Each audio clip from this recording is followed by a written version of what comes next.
ಎಕರೆಗಳಷ್ಟು ಸ್ವಂತ ನಿವೇಶನವಿರುವ ಕುಂಬಳೆ ರೈಲು ನಿಲ್ದಾಣ ಅಭಿವೃದ್ಧಿಗೆ ಅಧಿಕೃತರು ವಹಿಸುತ್ತಿರುವ ನಿರ್ಲಕ್ಷ್ಯ ವಿರೋಧಿಸಿ ನಾಳೆ ಸಂಜೆ 4ಕ್ಕೆ ರೈಲು ನಿಲ್ದಾಣ ಪರಿಸರದಲ್ಲಿ ಪ್ರತಿಭಟನೆ ನಡೆಸಲಾಗುವುದೆಂದು ಮೊಗ್ರಾಲ್ ದೇಶೀಯ ವೇದಿ ಪದಾಧಿಕಾರಿಗಳು ನಿನ್ನೆ ಕುಂಬಳೆ ಪ್ರೆಸ್ ಫಾರಂನಲ್ಲಿ ನಡೆಸಿದ ಸುದ್ದಿಗೋಷ್ಠಿಯಲ್ಲಿ ತಿಳಿಸಿರುವರು.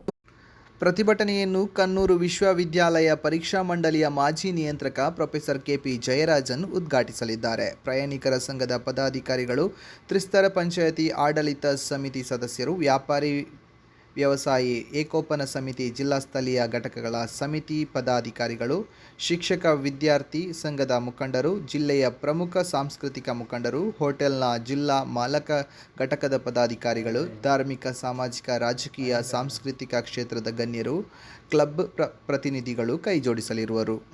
ಸುದ್ದಿಗೋಷ್ಠಿಯಲ್ಲಿ ಮೊಗ್ರಾಲ್ ದೇಶೀಯ ವೇದಿ ಅಧ್ಯಕ್ಷ ವಿಜಯಕುಮಾರ್, ಪ್ರಧಾನ ಕಾರ್ಯದರ್ಶಿ ರಿಯಾಜ್ ಕರೀಂ, ಕೋಶಾಧಿಕಾರಿ ಎಚ್ಎಂ ಕರೀಂ, ಉಪಾಧ್ಯಕ್ಷರಾದ ಅಶ್ರಫ್ ಪೆರ್ವಾಡ್, ಅಬ್ದುಲ್ಲಾ ಕುಂಜಿ ನಡುಪಾಲ, ಜಂಟಿ ಕಾರ್ಯದರ್ಶಿಗಳಾದ PM Mohammad Kunji, tiles BA Mohammad Kunji, Kumpala rail ಪ್ರಯಾಣಿಕರ ಸಂಘದ ಅಧ್ಯಕ್ಷ ನಿಸಾರ್ ಪೆರ್ವಾಡ್ ಉಪಸ್ಥಿತರಿದ್ದರು.